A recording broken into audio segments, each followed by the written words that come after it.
మంచిర్యాల జిల్లాలోని శ్రీరాంపూర్ సింగరేణి ఓపెన్ కాస్ట్ను deputy CM Bhatti Vikramarka, మంత్రి శ్రీధర్బాబు, ఎమ్మెల్యే ప్రేమ్ సాగర్ రావు తదితరులు సందర్శించారు. అలాగే శ్రీరాంపూర్ ఏరియా జీఎంతో కలిసి ఉపరితల గనులు పరిశీలించి ఓపెన్ కాస్ట్ ఏరియాలో మొక్కలు నాటారు.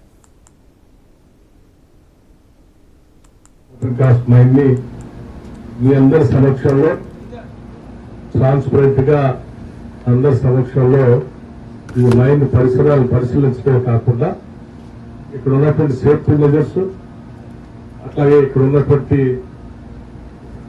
మినరల్ అంటే తొవ్విన పొగ్గు సంబంధించినటువంటి దాని పర్యవేక్షణ కోసం ఏర్పాటు చేసుకున్నటువంటి సేఫ్టీ మెజర్స్ కూడా, ఇటువంటి వచ్చిన లెక్కలు ఎంత, పోయేది ఎంత, ఏడు నుంచి సప్లై చేసేది ఎంత, రోజు స్టాక్ ఎక్కడ పెడతారు, దాని సమగ్రమైనటువంటి సమాచారాన్ని మీ అందరి సమక్షంలోనే ప్రజలకు తెలియాలి అనేటువంటి ఆలోచనతోనే ఓపెన్ హౌస్ లాగా మాట్లాడుకుంటున్నాం. ఇక్కడ చాలా సంతోషం. వీళ్ళను శ్రీరాంపూర్ ఓసి మైన్ సంబంధించి వాళ్ళు పెట్టుకున్న టార్గెట్ ప్రకారం దాదాపు 28 సంవత్సరాలు మైన్ పనిచేసుకోవడానికి అవకాశం ఉన్నటువంటి మైన్ ఇది.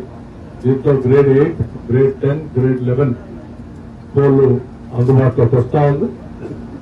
ఈ సందర్భంగా నేను మా సీఎండీని, డైరెక్టర్ ని, ఇక్కడ ఉన్నటువంటి జిఎంస్ ని, లేకపోతే ఈ మైన్ సంబంధించిన డైరెక్టర్, మేనేజర్, ఇన్ఛార్జ్ అందరికి కూడా కొన్ని సమాచారం తెలుసుకోదలుచుకున్నాను.